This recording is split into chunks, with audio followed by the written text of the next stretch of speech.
Hai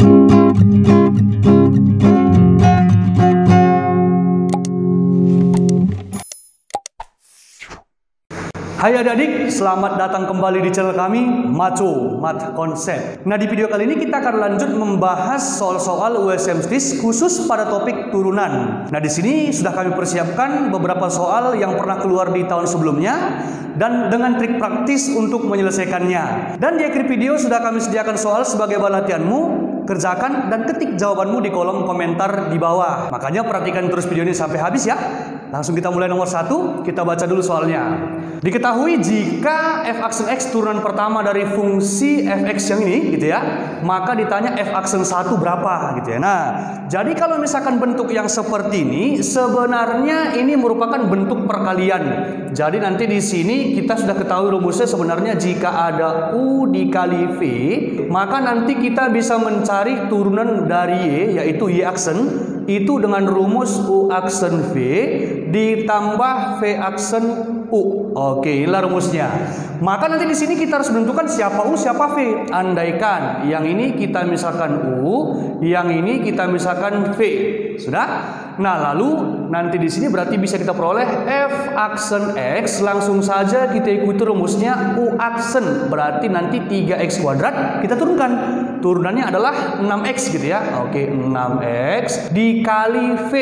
V-nya itu 1 kurang 2x pangkat 5 ditambah, oke tambah ya, v aksen. Nah, ini v aksen, ini v, sorry ya. Berarti v aksen turunannya. Nah, gimana cara menurunkannya? Berarti pangkat kali koefisien dulu, 5 dikali ya 1 kurang 2x dipangkat 5 kurang 1 jadi 4 gitu ya. Jangan lupa dikali turunan yang di dalam pangkat berapa? Ya minus 2 gitu ya. Oke, inilah v aksen. Lalu dikali dengan u. U-nya itu siapa? 3x pangkat 2. Nah, inilah turunan dari fx. Selanjutnya ditanyakan f aksen 1. Artinya apa? Kita ganti setiap x dengan 1. Nah, gampang ya kalau mengganti 1. Ayo coba kita gantikan ke sini dulu. Berarti 2 kali 1 2. 1 dikurang 2 minus 1 pangkat 5 itu tetap minus itu jadi minus 1 gitu ya. 6 kali 1 6. Maka kalau kita kalikan minus 1 berarti minus 6. Oke, yang ini gampang ya. Ditambah ini kalau misalkan kita ganti 1 tetap 1 dikali 3 3 kali 5 10 dikali minus 2 minus 20. Oke, minus 30 ya. Sorry, ini minus 30 dikali, nah yang ini kalau misalkan ini kita ganti 1, ini kan minus 1 gitu ya. Jadi minus 1 pangkat 4 tetap 1. Berarti kita mengurangkan minus 6 dikurang 30. Maka jawabannya adalah minus 36. Maka pilihan yang benar adalah E. Nah, kita lanjut soal nomor 2. Nah, yang nomor 2, jika f 2 tambah sepertiga x itu sama dengan 4 kurang 2x tambah x kuadrat. Pertanyaannya f aksen 1. Nah, biasanya kalau misalkan mengerjakan soal seperti ini, pasti kamu mengarahkan ini menjadi x. Lalu kamu ganti ini setiap x dengan inversnya. Itu kan cara komposisi gitu ya. Nah, sebenarnya kita punya trik yang praktis lagi. Kalau misalkan ada suatu fungsi komposisi, anggaplah f gx. Nah, seperti ini ya. Oke. Nah, seperti ini. Kalau misalkan kita turunkan, oke, kita turunkan berarti aksen gitu ya. Itu bisa jadi sama dengan turunkan dulu yang di dalam ini, di dalam f itu kan gx, itu kan turunannya berarti g aksen x lalu dikali dengan turunan si fx. Turunan si f ya. Turunan si f itu kan f aksen tapi dalamnya nggak berubah. Berarti f aksen gx. Oke, kira-kira seperti itulah turunan dari fungsi komposisi. Nah, miripnya ke soal ini apa? Berarti ini f-nya kan sama. Berarti 2 tambah 3x itu sepertiga x itu sebagai g gitu ya, sebagai x. Berarti nanti bisa langsung saja kita turunkan. Artinya apa? Menurunkannya karena yang sebelah kiri ini kita turunkan ya, karena sebelah kiri kita turunkan berarti aksen di sini ya. Oke, ini berarti yang sebelah kanan juga kita turunkan. Oke, artinya apa? Ruas kiri dan ruas kanan kita turunkan bersama-sama, gitu ya. Oke, berarti kita mulai. Coba. Maka nanti di sini sebagai gx tadi 2 tambah sepertiga x, turunannya adalah berarti sepertiga, gitu ya. Berarti yang sebelah kiri jadi 1/3 dikali. Oke, yang ini udah kita peroleh dikali f aksen. Nah, f aksen letakkan saja. Berarti f aksen dalamnya jangan diganti. 2 ditambah 1/3 x. Oke, itulah turunan ruas kiri. Nah, turunan ruas kanan gampang. 4 turunannya 0, ini turunannya minus 2 turunan dari X kuadrat 2X. Nah, permasalahannya sekarang bagaimana cara mencari F aksen 1? Artinya yang di dalam ini harus berubah menjadi 1. Nah, pada saat kapan ini bernilai 1 gitu ya kan? Nah, supaya yang di dalam kurung ini bernilai 1, berarti nanti X-nya itu kita ganti harus minus 3 gitu ya. Artinya ketika kita ganti X minus 3, maka yang dalam kurung jadi 1. Ketemu deh jawabannya di sini gitu ya. Nah, oke, berarti ketika kita ganti X yang minus 3, berarti kita peroleh 1/3 F aksen. Nah, ini kan tadi kan hasilnya harus 1 gitu ya, karena diganti X dengan minus 3. Nah, berarti kalau misalkan kita ganti minus 3X nya ke sini juga gantikan minus 3 dong. Berarti ini minus 2 ditambah 2 kali minus 3. Tinggal operasi. Berarti 1/3 F aksen 1 sama dengan, ini kan minus 6 ya, ditambah minus 2 berarti minus 8. Sehingga F aksen 1 kita peroleh minus 24. Maka pilihan jawaban yang benar adalah A. Oke, kita lanjut soal yang nomor 3. Nah, kita perhatikan. Diketahui Fx sama dengan ini akar ya, seperti itulah kira-kira ya. Lalu katanya apa? Jika F aksen X, bukan F aksen, F pangkat N gitu ya.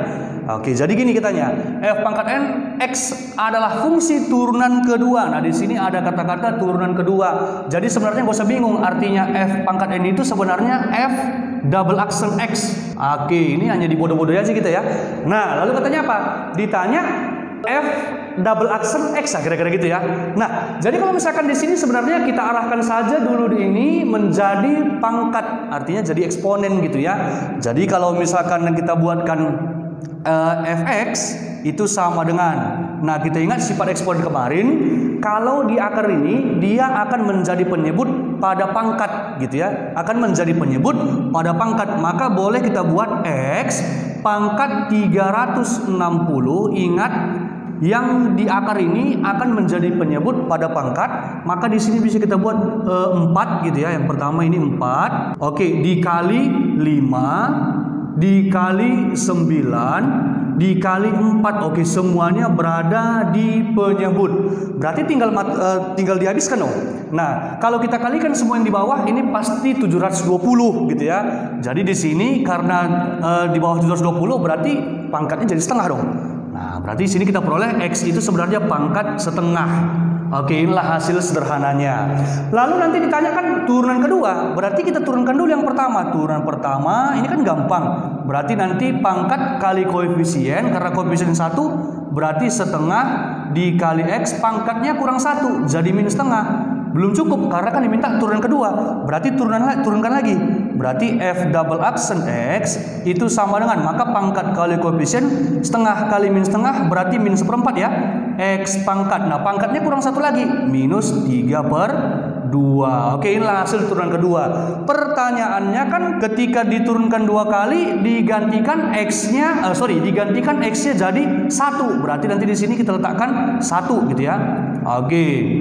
Nah, ini kan X-nya kita ganti 1, berarti jadi kita peroleh minus 1/4 dikali 1 pangkat minus 3/2. Ingat, kalau 1 pangkat berapapun hasilnya pasti 1. Berarti nanti ini kita anggap aja nggak ada gitu ya. Oke, maka jawabannya adalah minus 1/4. Pilihan jawaban yang benar adalah A.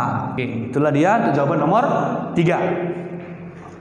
Oke, kita lanjut yang nomor 4 ya, kita baca dulu. Nah, katanya jika Fx sama dengan 2x kuadrat tambah 3x tambah 5, maka pernyataan yang benar yang mana di antara kelima ini, kan gitu kan? Nah, sekarang di sini dipermasalahkan naik, turun atau sudah tersumbu x. Nah, kita ketahui bahwa jika Fx naik itu ketika F aksennya besar 0, itu naik. Nanti kalau misalnya turunan pertama dari Fx ini kecil 0, maka turun gitu ya.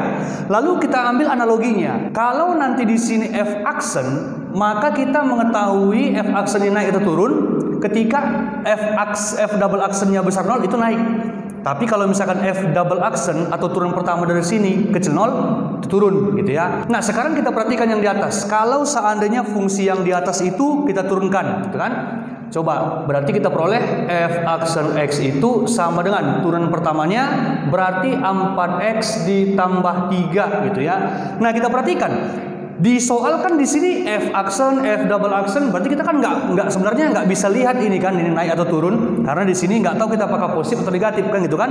Lalu kita ceklah terpaksa karena di sini F aksen ya atau F double aksen, berarti harus kita mencari turunan keduanya. Coba kita cari turunan keduanya, F double aksen X, ini kan turunannya sama dengan 4. Kita perhatikan 4 ini lebih apa dari 0? Otomatis lebih besar dari 0. Karena turunan kedua lebih besar dari 0, maka naiklah dia. Siapa naik? Fungsi F aksennya, bukan Fx ya. Oke, berarti nanti dari sini bisa kita simpulkan bahwa F aksen X naik. Kira-kira seperti itu. Oke, nah kita lanjut nomor 5. Nah, ini soalnya panjang gitu ya. Nah, sebelumnya coba kita perhatikan di sini ada rumus kecil ya. Rumus cepat kalau saya jumpa soal seperti di sana. Jika nanti Y sama dengan akar Fx, maka Y aksen sama dengan turunkan dulu yang di dalam akar, itu kan F aksen gitu ya, per 2 akar Fx kembali. Nah, kira-kira seperti itu. Lalu nanti seperti ini. Ini kan akarnya banyak, maka nanti kita turunkan masing-masing ya, turunkan masing-masing. Berarti untuk mencari turunannya, maka nanti kita peroleh di sini Y aksen sama dengan atau F aksen X sama ya, F aksen X sama dengan turunkan mulai dari yang paling dalam. Coba yang paling dalam itu kan akar Fx gitu kan. Oke, tapi sebelumnya gini, kalau misalkan nanti seperti ini bingung, sebenarnya kamu bisa jawab dengan menggunakan aturan rantai gitu ya, aturan rantai dengan pemisalan. Kalau yang dalam ini kita misalkan U, lalu nanti yang ini kita misalkan V, lalu nanti dikalikan semua, itu aturan rantai. Tapi bisa kita buat pakai rumus yang seperti ini juga gitu ya, supaya cepat. Jadi nanti kalau misalkan kita turunkan dari dalam, maka turunkan dulu akar X. Maka akar X kita anggap di sini Fx itu X, berarti turunan dari X itu 1, berarti atasnya 1 per 2 akar X kembali, karena Fx tadi kan X. Lalu dikali dengan turunan yang bawahnya lagi, yang ini. Oke. Nah, koefisien di sini kan 1 gitu ya, berarti turunannya 1 ya. Kita anggap turunan si Fx itu 1 per 2 akar. Oke, 2 akar. Nah, kan yang ini kita turunkan tadi, berarti 2 tambah akar X. Oke, kira-kira seperti itu. Oke.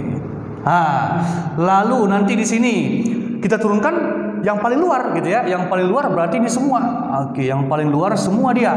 Berarti nanti turunan di sini kan koefisiennya 1 gitu ya. Berarti nanti 1 per 2 akar ya, Fx balik. Fx kan semua. Berarti nanti 2 ditambah akar 2 ditambah akar X. Oke, nah inilah jawaban yang kita peroleh. Nah, sekarang tinggal menyesuaikan sama jawaban. Ini kan posisinya kan kali semua. Berarti kalau kita kalikan 1 kali 1 kali 1, berarti pembilangan 1. Berarti kemungkinan antara C sama D. Lalu kita kalikan bawahnya. 2 kali 2 kali 2, 8. Ya, antara C sama D cuma ini yang 8. Ya, pasti jawabannya adalah C. Atau kalau misalkan kau mau lihat, kan 2 kali 2 kali 2, 8. Ini kan bisa kita kalikan. Ini kali ini kali ini. Ini kan sama dengan ini kali ini gitu ya, sama ya. Oke, berarti paslah jawabannya adalah C. Nah, selanjutnya soal terakhir. Seorang pengrajin kayu membuat sebuah kotak tanpa tutup dengan alas persegi. Oke, nah misalkan kotaknya seperti ini ya. Karena alasnya berbentuk persegi, langsung saja di sini kita misalkan andaikan ini X panjangnya, lebarnya juga pasti ikut X ya, karena alasnya persegi. Karena dia alasnya aja yang dipastikan persegi, atasnya nggak tahu, kita misalkan tingginya Y. Lalu katanya apa? Luas permukaan kotak tersebut 1 meter persegi. Nah, luas permukaan, coba kita tulis. Luas permukaan itu rumusnya kan jumlah luas dari dinding-dindingnya. Kalau tanpa tutup berarti atas nggak kita hitung, yang bawah ini luasnya kan X kuadrat. X kali X, X kuadrat gitu ya, ditambah gitu kan. Keempat dindingnya, luas salah satu dinding kan panjang kali lebar, berarti X kali Y. Cuman karena ada 4, maka kita tambah 4X Y. Oke, 4X Y. Nah, ini kan X kuadrat tambah 4X, luas permukaannya itulah yang sama dengan 1. Oke, kita anggap di sini 1 meter persegi. Lalu katanya agar diperoleh volume maksimum, berarti ceritanya cerita volume ya. Nah, kamu ingat bahwa rumus volume balok kan panjang kali lebar kali tinggi, berarti langsung aja X kali Y. Berarti boleh kita buatkan X kuadrat dikali Y. Oke, inilah dia. Katanya maksimum. Apa syarat maksimum? Berarti yang pasti turunan pertama dari volume ini harus sama dengan 0 gitu ya, harus sama dengan 0. Permasalahannya kalau volumenya masih dalam bentuk seperti ini, menurunnya kan ribet. Berarti harus kita ambil salah satu dari sana, X atau Y, lalu kita substitusi ke sini. Yang mana kita ambil? Yang enaknya pasti kita menggantikan Y. Berarti harus kita ambil Y dari sini. Berarti bisa kita buat Y itu, ya, Y sama dengan ini pindah 1 kurang X kuadrat dibagi 4X. Oke, itulah Y.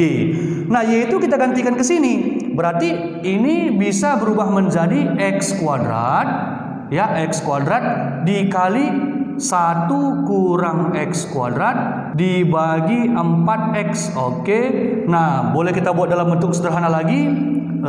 Di sini ya, sama dengan, berarti ini kita hapus dulu. Kita kalikan ke dalam gitu ya, atau ini kan bisa habis. Oke, ini habis gitu ya. Maka nanti hasilnya 1/4X dikurang 1/4X pangkat 3. Oke, inilah persamaan volume yang kita peroleh.